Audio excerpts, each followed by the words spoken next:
good Sunday morning. So, yeah, I wanted to get into this a little bit about Charlie Kirk. It's always sad when someone gets killed for expressing their opinion, especially in the United States of America. That's what America was founded on. And, there's so many people that have been killed like that. I always go back to, what George Carlin said, and he was right. Anyone who speaks out in matters that cover politics, religion, etc., you're always going to run into trouble. And, you look at Jesus, Gandhi, Lincoln, JFK, then you got MLK, you got RFK, and then you got Malcolm X, right? And look at John Lennon, give peace a chance, right? And then Reagan, of course, they popped him too. He lived. And then Trump. And now, Charlie Kirk. So, and so many others that we probably have never heard about who get, prosecuted for their beliefs. And it's, I think that's one of the central things of this country is being able to express your opinion without having someone stick a gun in your face.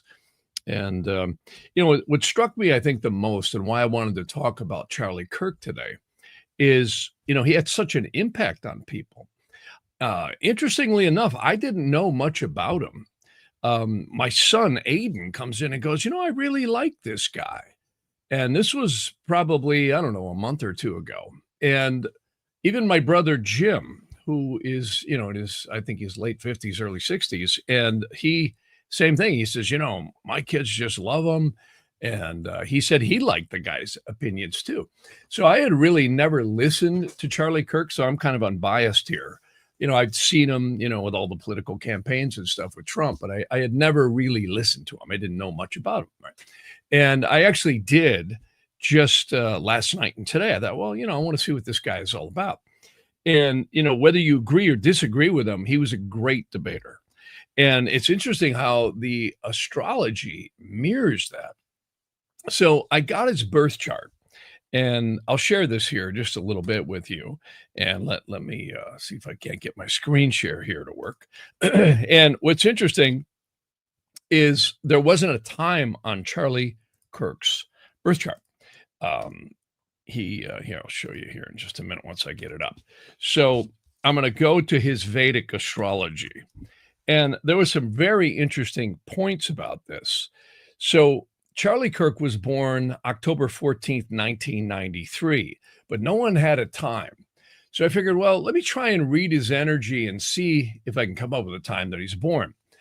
And, I was basing it on a few things. Now, I could be wrong, but I got about 9:18 p.m. in Arlington Heights, Illinois. And that's, of course, where he was born. So no one had a published birth time on the internet. And it'd be interesting, if someone finds out that I'm wrong, you can correct me. But I'm sure, his parents or somebody is going to have his birth chart or they know what time he was born. But I get it was in the evening. And if this is correct, and by the way, even if I'm not correct, the yogas in this chart were very much about someone who would be elegant at debating. It's a little hard to see here, but Charlie had Mercury in mutual exchange with Venus. And he had a really high concentration of planets all in one area of the chart. And, whether you liked him or disliked him, he would have been an elegant debater, and which he was. And I listened to several different interactions he'd had with people over race. He would talk about, different, opinions, and he would cite almost like a savant. He was really, really a smart guy. And that would really show. In fact, I had a gentleman on my podcast a while back, Peter Crone, and he was another one, very intellectually, just almost like an acrobat, just really sharp. And this is exactly what Charlie Kirk has. Different, everyone's different, but he has, it's a little bit hard to see here on the screen, but he has Mercury, Mars, and Jupiter all together in mutual exchange with the Venus, because you can see Mercury is in Libra and Venus is in Virgo. Well, Virgo rules Mercury, right? It's its sign of exaltation. And of course, Libra rules Venus. So that right off the bat brings a real powerhouse in communication skills. And, I would definitely say he fit that bill. Whether again you subscribed or just didn't like him, I was very impressed with his ability to communicate with people, and I think he did a really effective job. And I was kind of taken aback, like how much things he would cite and references, and he was very courteous to people as well, from my observation. The interesting thing is, people would probably say, "Well, why did he get killed?" Right? And I think again, like all these people I just cited, every one of them had a message, and they were trying to usually, put forward some element of let's all try and get along together, right? And then boom, they all get killed, one way or another, right? And there's controversy around every situation that happens like this. And I think what was most interesting about Charlie Kirk is the impact that this situation and his assassination has left on the world. Even his wife, and that's really sad. I mean, when you think about it, he's got two little kids and a wife now who not only probably experienced it directly, but now they're going to have to live with it the rest of their lives. And it's sad when anybody gets killed for any reason, right? And especially like that. So one of the things that I cited about his astrology is notice something. K2 is in the ascendant. And K2 is the moon's south node. You can see this little horseshoe right here. That's the moon's north node. Those are the eclipse points. And I went back and I looked, okay, this eclipse that just happened on the 7th happened right at Charlie Kirk's 10th house and 11th house midpoint. In other words, right in the middle. And, this certainly was in the 10th house, always rules public. It always rules worldly exposures, etc. And this one got attention unprecedentedly. I mean, everybody's talking about it. And I was really surprised at just how much impact this had on everybody. And that's why I wanted to talk about it a little bit today. If I'm right on this birth chart, Charlie Kirk had what we call a extremely powerful Saturn. Now, Vedic astrologers rattle this off as a yoga karka Saturn. See, if I'm right on this birth time, he has Taurus rising. He has an extremely powerful Saturn. Why? Saturn is in what they call his Vargatoma sign, which is a fancy word that just simply means it's in the sign where it's most happy in structure and at abilities to take on responsibilities.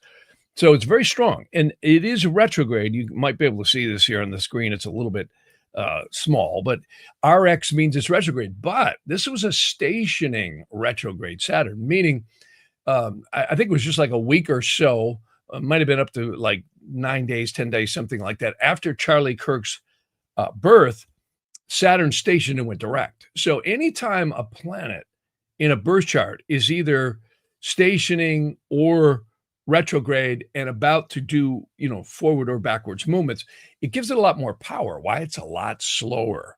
It's like having someone with a loud, car outside or an intense situation that you're very close to and it doesn't move quickly. So it gives it a lot more power. And, again, even if he's not born at this time, this is very powerful because it puts it in the air trines to Charlie Kirk's Mercury, Mars, and Jupiter. I don't care what time he's born, those are not going to move that day. So, because, the outer planets, anything other than the ascendant and the moon move fairly slow. The sun moves 1 degree. So this is astronomy. It really is. So he definitely has a yoga for an elegant communicator. And that's been the report of everybody I've spoken to. Again, I'm not, a real, familiar person with Charlie Kirk, but I have been just since he's been killed and assassinated, which is, again, crazy. So when we look at all of this, he definitely fits the bill. The other thing is in the divisional charts, he's got an exalted Saturn. When I say divisional, I mean the 9th harmonic. See, Vedic astrology uses harmonic charts, which are called Vargas or divisional charts. They divide the signs up into very small increments. So he also had an exalted Saturn in that, and that fortifies this a lot. And again, I listened to him speak and I went, wow, this guy is really on his game. I mean, he really responded in a very, very intelligent way. So, and he was also very polite in his delivery. So, he really fits this chart. Here's the big tip. I always talk about the angel on the ascendant, right? This is why he could be born at this time. And again, I might be proved wrong, but so far I would say he was born on a degree of forcefulness. It isn't that interesting because if you look back at Charlie Kirk in general, he had a lot of force. I mean, he really was out there making his opinions heard. And what's interesting about this is the angelic degree of forcefulness in this case, and I'm going by the sidereal degree on his ascendant, which was the final degree of Taurus, and in sidereal zodiac. What that means, it's almost like something coming down, like a meteor or something rolling down a hill, and it joins and creates a huge impact or flash of light. In other words, it's not subtle. It leaves an impact on the world. And it's pretty safe to say that that's what's happening here. Again, and I've talked to people, I didn't like them, okay, fine. I'm not here. I don't like getting into everybody's political opinions. I'm just here to look at the chart. And I can see why he made such a huge impact and why he was very much into spirituality and religion. And that's the K2 in the ascendant with this degree rising. Now, if I'm wrong and he's not at this birth time, the configurations of the chart still stand. He was also born right before a new moon. Now, what's interesting about that is in tropical astrology, anybody born close to a new moon, and I mean real close like he was, will end up with something called the part of fortune on the ascendant. Now, people, this is more of a traditional tropical term. What is the part of fortune? Well, the part of fortune and the part of spirit are opposite of each other. And there's so many secrets to astrology. I have to humbly submit, all the astrologers, including myself, who want to say, oh, we know everything. No, we don't. We'll be lucky if you live 3 lifetimes and figure out the complexities of the matrix of astrology. And that's why I like to approach it very humbly. But what we do know, we get a lot of accuracy. And here's what's interesting. This is Charlie Kirk's tropical birth chart. And you can see here, this is that little, it's a bit hard to see on the screen, but just stick with me here. If you can zoom in on your video, you'll see this is called the part of fortune. Well, what is that? The part of fortune is taken from where the sun and the moon are at the time and measured from the ascendant. It's projected from the ascendant. And there are different methods. And this stuff goes all the way back to Egypt and a long time ago, let me tell you. Chaldea, Sumeria, you name it. So there's a lot of spatterings of documents that talk about this. What does it mean? Well, it often means the fortune of the individual or their good fortune or ability to make an impact on the world. Well, it was right in Charlie Kirk's ascendant, if this birth time is right. And I can tell you, even if this birth time isn't right, it would still be in the ascendant. And that's the mysterious thing. No matter which sign is rising, the lot of fortune, they call it also, or the part of fortune, would be right in the ascendant. You see, because it's projected from the ascendant. So this gets into some very mystical stuff like the vertexes and so on and so forth. There's a lot of secrets to astrology. So bottom line is, what does this mean? Well, if I'm right in this birth time, just stick with me here and look where I'm circling and notice all the planets are in kind of a wide yod is what they call it. What is yod? Finger of God. See, so this is a very interesting chart. And, it's so sad his life was cut that short. I mean, he was going to be 32 years old this October. So again, when I did look for other aspects in his chart, I have to say, especially in the Vedic astrology, he shouldn't have died. He was definitely assassinated. We all know that. We saw that on the news, right? It's obvious. So this was a direct attempt to silence someone's opinion in the United States of America, which I think is a very, very dangerous thing to do. And, I think you're going to see a backlash on this. on all these talk shows and media creating so much dissension. And I've mentioned many, many, many times before, they really should reinsert the Smith-Month Act. That was repealed by Obama. And what happened is this allowed the media to just go rampant. And, hey, you have a right in America to say whatever the heck you want. It's right. Free speech, First Amendment, right? It's the very First Amendment. So, and it's an elegant one. And I don't agree with everything everybody else says. I don't even agree with half the stuff I say sometimes when I go back and look at it. But, we all got to question our reality, right? So, or we can change our viewpoints. Let's put it that way. So, but to shoot somebody is crazy. And that's exactly what it is here and I think you're going to see a huge backlash on this in many different ways. And again, we've got the next answer, or what I call echo to this eclipse. See, this was actually the September 7th eclipse with Saros Cycles new 9 south, I believe it was. Yeah, it's a new. Yeah, it's 9 new south. And it's all about bringing out information and releasing a lot of hidden things. So, as sad as this is, we're going to see a lot more because we're going to see a lot more things coming out. And I still maintain we've got a lot of trouble here coming up. And this is going to be a very, very interesting thing here that this next eclipse brings. One of the things that I've been cautioning about, and other astrologers have been mentioning this, is that this next new moon is the echo to this eclipse. So you had the lunar eclipse first. Now we're going to have the solar eclipse, which means the moon joins the sun from Earth's perspective.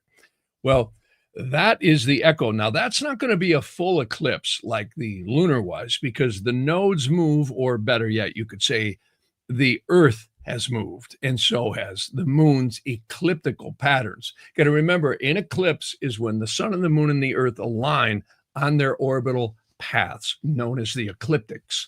So it's a very special thing, and the ancients paid a lot of attention to it. In fact, there was one medieval document that I saw that actually said on this eclipse on September 7th, a very important person could die. And I thought, wow, that's interesting.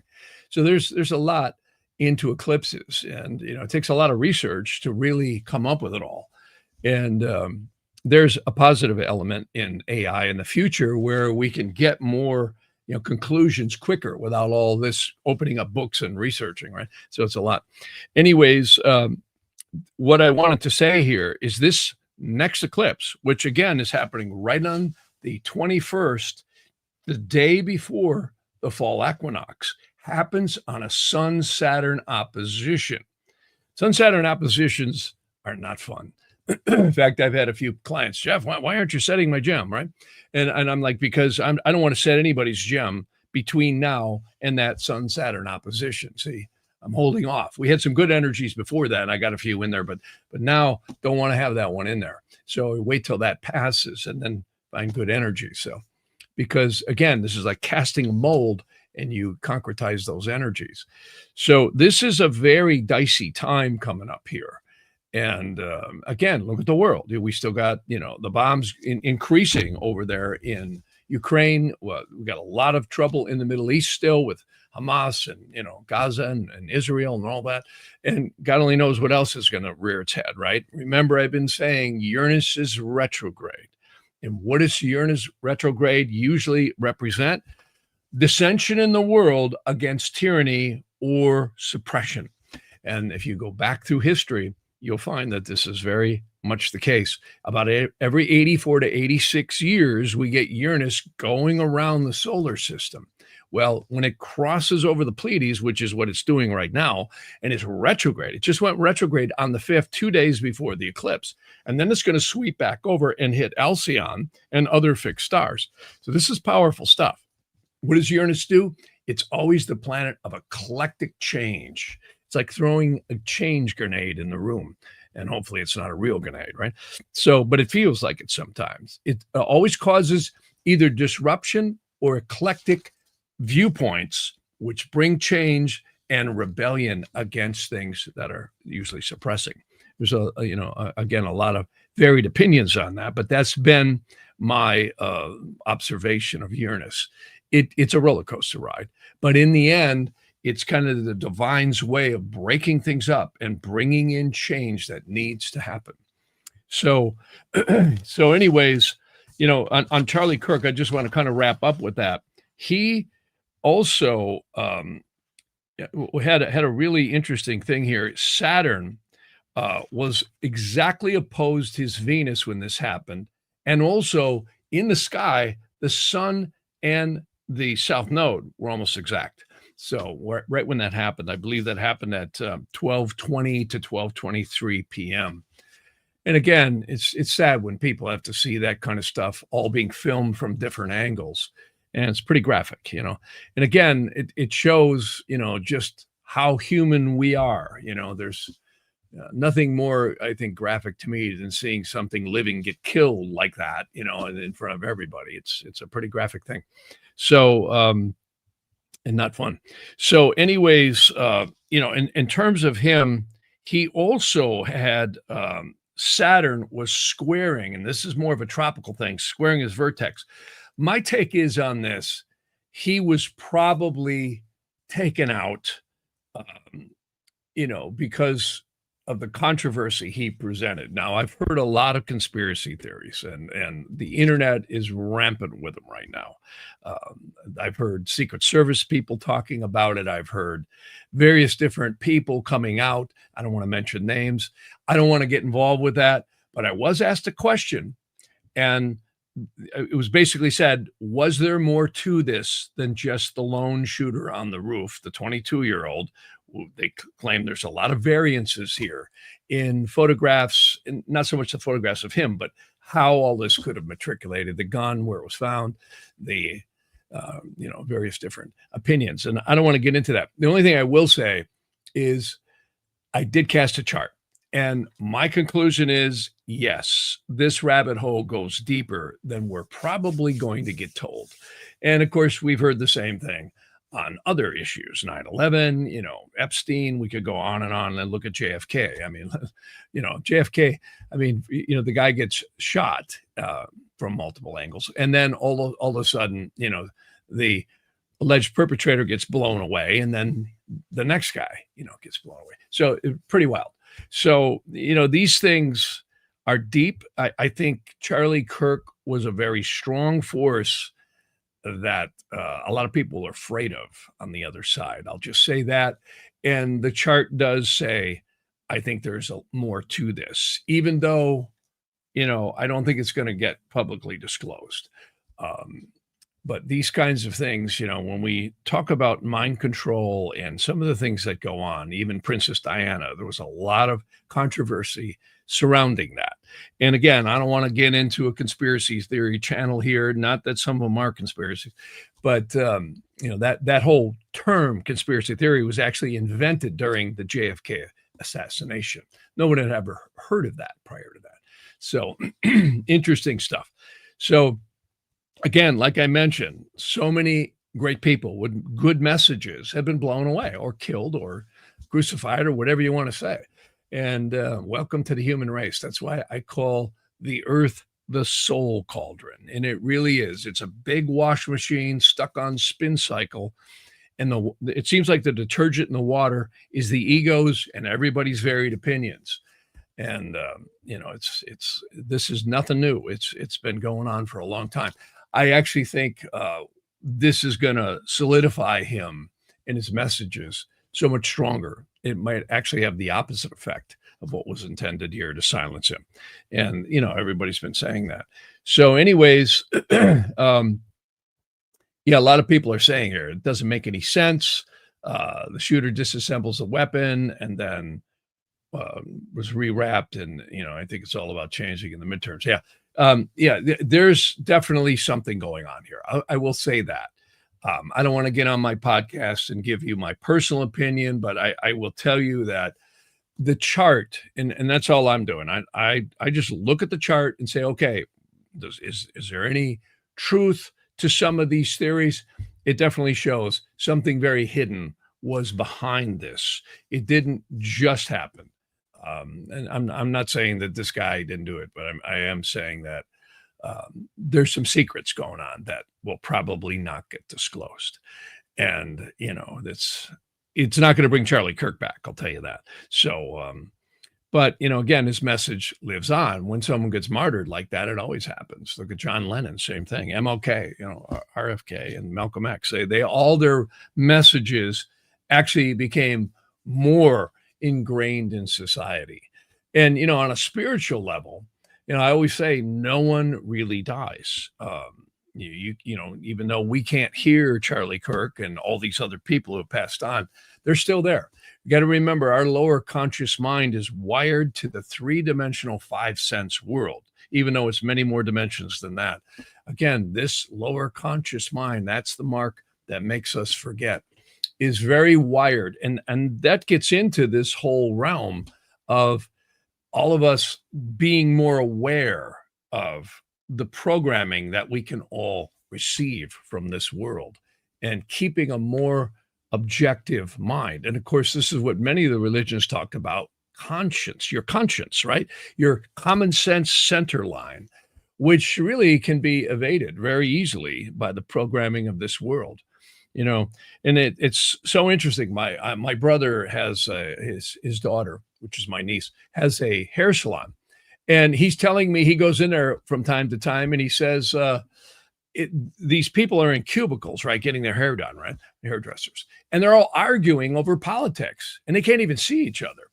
And this is what's happened. And ever since 2016, when Trump came out, this has really been a grenade of controversy, and it is polarized so much political stuff. And not that it hasn't happened before. If you look back into some of the extremely violent political things that have gone on in this country and other countries. In fact, as we speak right now, there was hundreds of thousands of people apparently marching in London. And we're seeing this in a lot of places of the world. Well, here comes Uranus, you see. Apparently, there's this gigantic march over in London. And of course, we've got France is up in arms. And the French are known for this kind of stuff. Remember, they got the guillotines once, right? And then you've got Australia bubbling down there and New Zealand. A lot of controversy in a lot of places, let alone the Middle East. Well, now come back to Uranus.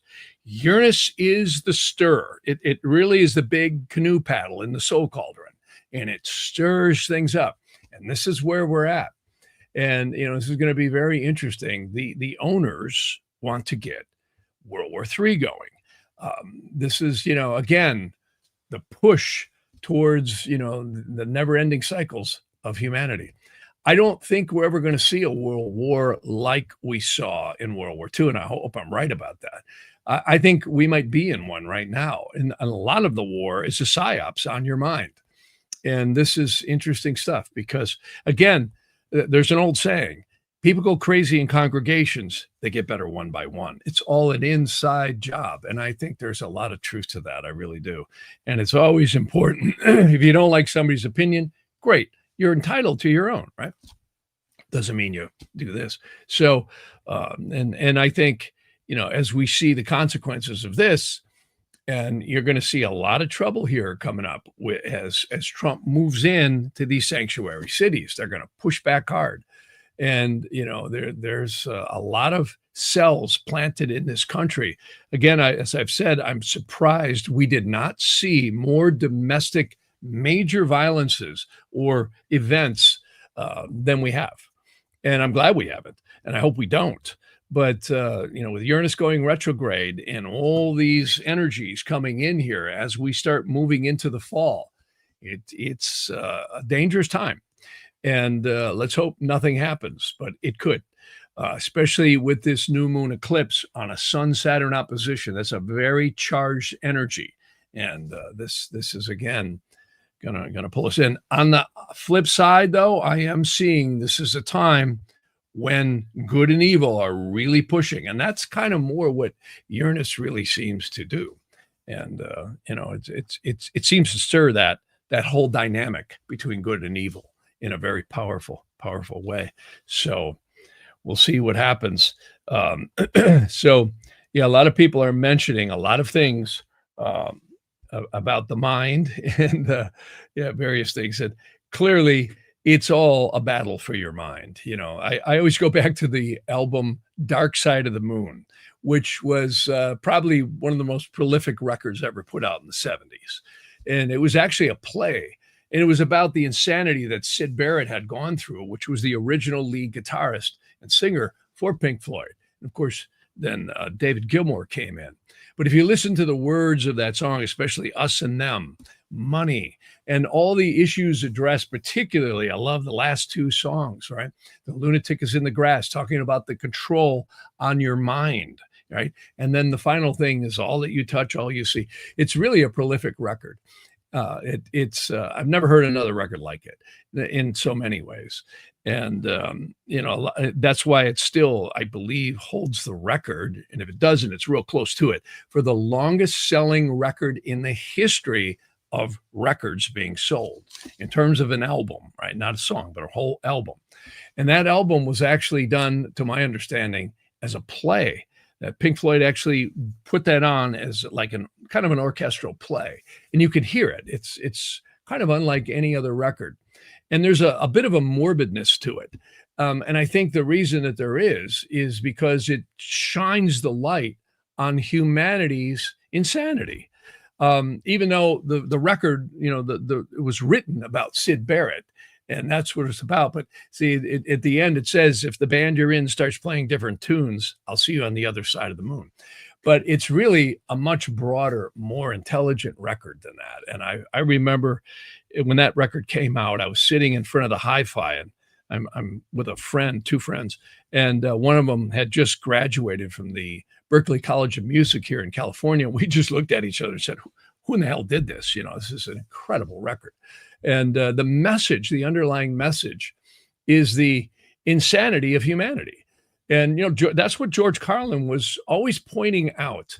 You know, and George could get out there. He was so funny, and you should have met him in person. He was a character, I'll tell you that. When I met George, he scanned me. He didn't just look me over. He like scanned me. I've never had anybody look me over that intensely. Really smart guy.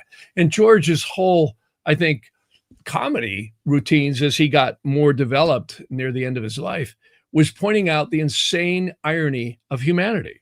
You know, and it's really a good thing to step back and take an objective look at who we are. And, you know, it's things like this assassination and other horrible assassinations and events in the world that make us pause for a minute and look back. And this is one of those. And I think again, I'd like to be, you know, see if I'm correct on my reading the energy on Charlie's birth time. See, whenever you have somebody who has that much psychic, you know, attention to, it's hard to read them. So, you know, it's like a lot of tracks on the astral plane. So I don't know if I'm 100%, but I'll tell you that angel on the ascendant sure fit him. A literally an explosion of light and forcefulness. And he was very direct in his debating techniques, and cordial and intelligent. And, you know, whether you liked him or disliked him, and a lot of people really liked him. So, interesting stuff here. So that's what I wanted to cover today. And again, you know, we're going to see a lot of things coming up here. This is a powerful month. I'll be talking more about that next week. Again, this new moon eclipse is going to have a lot of power. Sun Saturn oppositions. Whatever you do, don't sign any contracts between now and then. I know I've seen that. I made a mistake 2 times in my life, and I saw there was a Sun Saturn opposition. It turned into my worst nightmare. Worst nightmare. Sun and Saturn oppositions is an aspect of perfect hatred, and belief is not required. I've actually had attorneys say to me, you know, what the heck happened to this deal? And I'd look at when they were signing it, right? You get hard aspects between the signifactors or Sun Saturn oppositions, Moon Saturn oppositions. I don't care, you know, and ends up in the court systems, lawsuits, you name it. And it just turns into Krakatoa is the easiest word I can say. And so I always try and avoid those. And again, belief in astrology is not required. This is astronomy. It really is. And, you know, the ancients all knew that these energies really had a play in the reality structures of this world. And again, I was a skeptic of astrology, but I've seen it work. I've seen deals that were missed by 5 minutes in electional astrology, and literally the deal didn't happen because the aspects separated by 5 minutes, like the moon would separate from something. It's really quite quick how the ascendant in a daily chart happens, and the aspects of certain planets, when they go bye-bye, it's over. And it's pretty amazing. And again, we've talked about that expression, the moon void, of course. I got exposed to electional astrology way back in the 80s. My first exposure to it, actually, Bruce Schofield had written a little book. And then I started prying into all these things that were written about interrogation, horary, and electional astrology. And these are the real tools that the court astrologers used, that the presidents that used astrology would go by. And of course, our founding fathers were very, very much into that. I always show that thing here where literally this is Washington. I think I got it right here somewhere, with the coronation or laying the foundation of the capital of the the United States. So really, really powerful stuff. And again, I've mentioned, if you look at the Great Seal of the United States, there's a lot of mysteries to it. It's pretty profound. There's 72, bricks here in this, with the capstone, the all-seeing eye being divinity, right? So, and of course, a lot of people have extrapolated that different ways, and it's been abused different ways, that's for sure. But if you go into the Bible itself, the 72 angels of Exodus, which is also known as the Shem HaMephorash, is quite interesting. And this gets into the bondages on the soul and the bondages on this physical plane. Again, I always say I love humanity. It's just the people that get me pretty upset, right? So, certain ones anyways, we'll say that. There's some good ones out there. But this is really, in a lot of ways, a real physical mind control experience. And I think the more we get aware of that, the better off we are. And, when people are deceased or they pass away, there's strong evidence that if your conscious awareness about your lower conscious mind is more in check, you're likely to do better or rise up. If you're very rooted in the things of this world, you're likely to be reattracted to it. It's a very interesting thing. And again, there was a lot of ancient societies and you could say techniques. The Tibetan Lamas had talked about this. The Buddhists talk about this. The yogis in India, the Egyptians, on and on and on. And there's a lot of really cool stuff in the Kabbalistic stuff too, ancient stuff, which would dislodge the connection to the lower conscious mind, to the tensions going on out into your auric field that actually connects us outside of time and place. And I always mention Rabbi Fatea in the book called Minhot Yehuda, which he had done depossessions on. And so many of these people were so rooted that were possessing other people or were locked in on this lower physical world, that's what kept them bound here. So very interesting stuff. So, it's, again, all policing the lower conscious mind. It's so, so important. So, and again, astrology is not us. And a lot of astrologers say that, you are your sun sign and all this. No, you're not. You're influenced by it. And definitely, I would say the lower conscious mind is kind of bound into these influences that are very powerful. But the more we wake up and become centered, and again, this is why there's a lot of interesting techniques to help do that. Again, I find even gemstones can help loosen the grip of these energies. And that's what they were for, was to loosen the grip so that you would have more, you could say, freedom from the binds that are created in your chart. And again, there was all kinds of techniques on this, mantras, gemstones, and various different techniques, tithing, which is many religions speak about. So interesting stuff. The more we're rooted into, I'm going to get that person back, the more you're probably going to lock yourself into coming back here, which here isn't a bad place. Actually, I kind of like the earth. I don't know about you guys, but the oceans, the mountains, and everything is pretty cool. Not bad. It's the people, it's the egos that really, and again, when you deal with countries and societies, you're always going to have leaders who are going to abuse the powers and do what they do. And that's why I thought the Constitution, the Bill of Rights was a great, great experiment. And again, there's been many folks have been chiseling away at that thing, trying to erode it, bend it around to their liking. And, I want to tell you, I read a book. I pretty much have finished with it. It was put on to me by a client, very nice guy in the financial world. It's called The Tower of Babel. Now, it's not Babel, Basel. And what's interesting about this is it talks about the Bank of International Settlements in Basel, Switzerland, right? And again, follow the money, who's doling out what where. And this is interesting stuff because I always like to see the power structures in the quarters of politics and banking, where it observe them, because it's a very interesting thing to look at. And I'm sure there's a lot of people in there who aren't evil, but it does seem like they're totally immune from political influence, auditing, or anything else. And these are the corridors that move the money around to control the world. And some very interesting history in that book. And I always mention David Webb's book, The Great Taking. And, this is clearly where we see, and right now we're seeing, many judges have been put in that don't have law degrees. And of course, there's NGOs intertied with this whole funding. So there's a lot of stuff going on. And I think Pink Floyd said it best too. So they say money is the root of all evil today. So not that it's evil, but it certainly can be used for good too. But it certainly can be used to influence society in very interesting ways.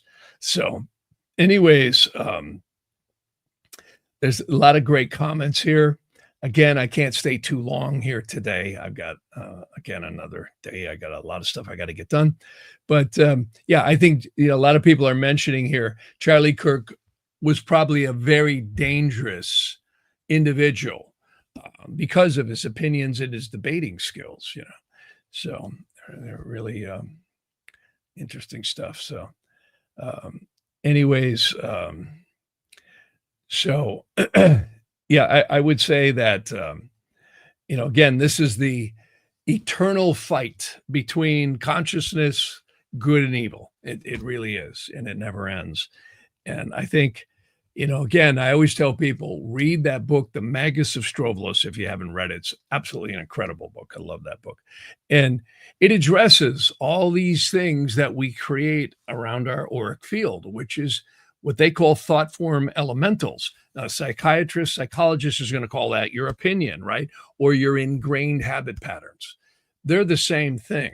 Dr. Emoto, who wrote the books Messages in Water, actually proved that thoughts are literally things. He would have people meditate, or he'd sample water, freeze it, put it under a microscope, and these shapes were correspondent to the thoughts that were going on. Positive sacred thoughts always had positive sacred geometry. Anger, fear, worry, discord, or violence always came out looking like gobbledygook. So pretty wild stuff.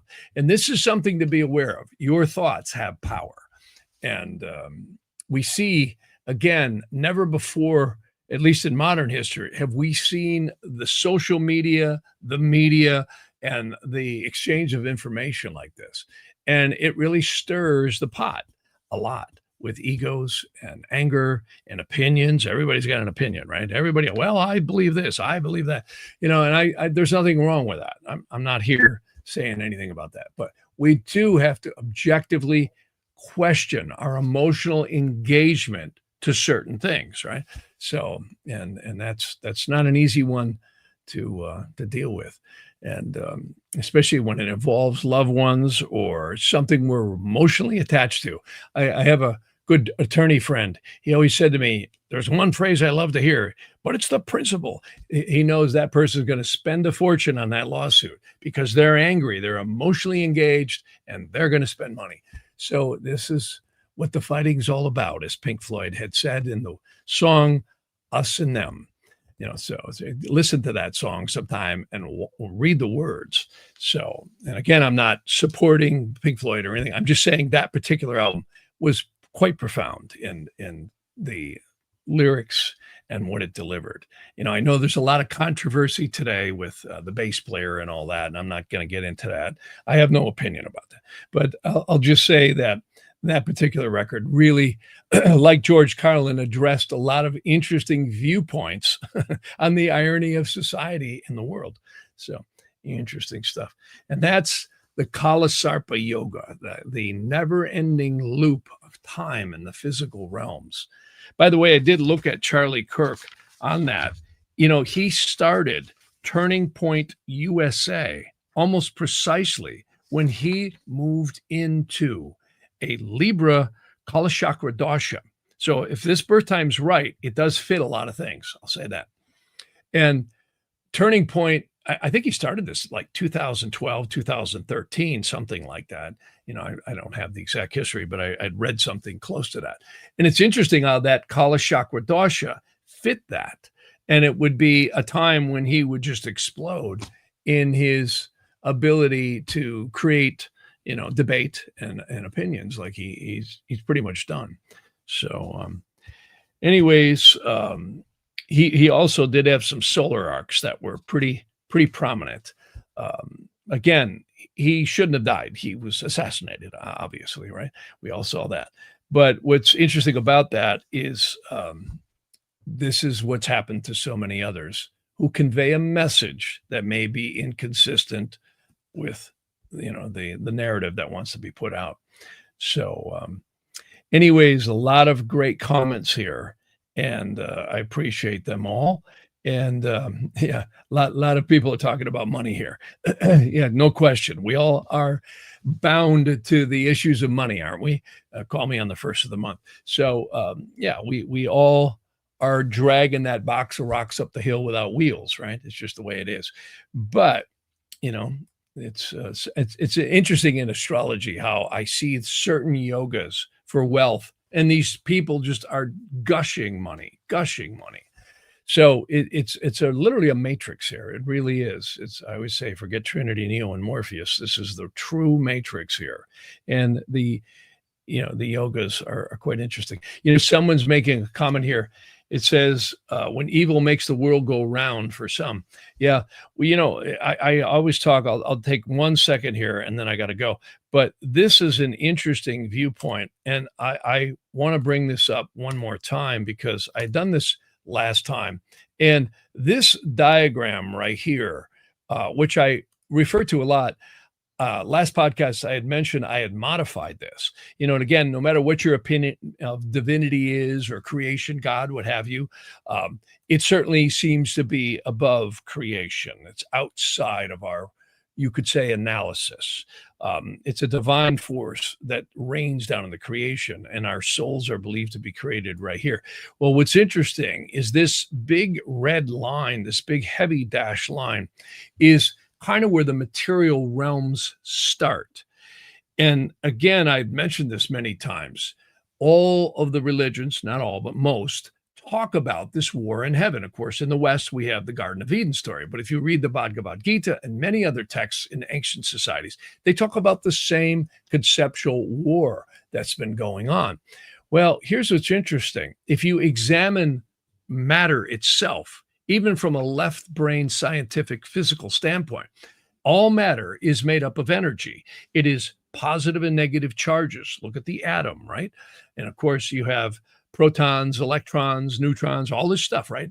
All forming the building blocks of the material worlds. Well, look at that is juxtaposing forces of varying different, combinations. You look at a molecule. The only difference between the hair on our heads and the computer screens or phones we're staring at, right, is the molecular makeup of what it is, including the air we're breathing, which is again a gas made up of many different compounds. Well, all this left brain heady stuff, it's all just energy. And physicists cannot even tell us what energy is. It's not heat, it's not light, it's not, this or that. Energy is very magical when you think about it. And yet it binds together everything. Well, go back to this diagram. They actually say if the seraphims, cherubims, and the thrones were not permeating the divine name of divinity or God, if you will, the entire universes would cease in less than a nanosecond. And that's pretty interesting stuff. So where am I going with this and why did I bring this up? Well, they say all of the physical realms are made up of juxtaposing forces.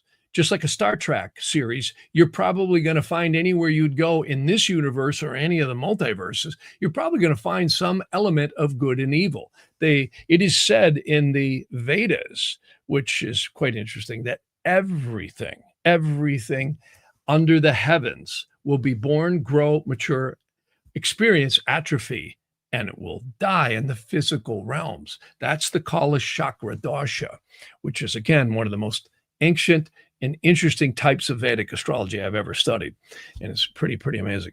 And so what does this all mean? Well, the spirit is immutable. And even though that's changeable, it does seem that souls and spirits have a much longer existence. Some of them, quite possibly, we don't know. It could be infinity. We don't know. But they actually say angels have there's many different texts that talk about angels may live 10,000 years in our time or some much, much more.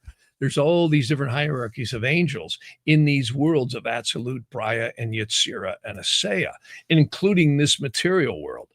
But what's interesting is the evil spirits, and that's what I wanted to get to, seem to be incarcerated in the physical realms, and they don't like it. That's why they hate humanity and creation itself, is because they believe that they're bound into it. If you look into some of the magical documents of the Keys of Solomon and many other things, you'll see the 72 angels of the Shem Hemaforish are literally the bondages that the souls get entrapped into. And we sit here and incarnate back and forth, and no one knows how many times. And it's interesting how the astrology seems to indicate it. By the way, going back to Charlie Kirk, not that I'm here defending or promoting or anything, he's probably a very old soul based on the configurations in his chart. And because he was born right before a new moon, that's one indicator. A person born right before a new moon is in a completion cycle of karma. And again, when I looked at the divisional charts in the Vedic astrology, really showed he was an advanced soul, and whether you liked him or hate him, and it showed that he was near a completion cycle. And I was impressed with his wife. She was very emotional, which who wouldn't be, right? But she said he will live on, even stronger now. And that might actually be the case, is from what I see from the astrology. So with that, folks, this is a lot to always kind of keep aware of. The physical world is a place with juxtaposing forces. There's only one thing in the middle, and that's your consciousness. And with that, I'm going to sign off here. But lots of fun, and I hope everybody has a good week here coming up. And I will probably be back here for sure on Wednesday if I can get this thing to stop sharing. There we go. And you all have a good rest of the weekend, and take care until I talk to you next time.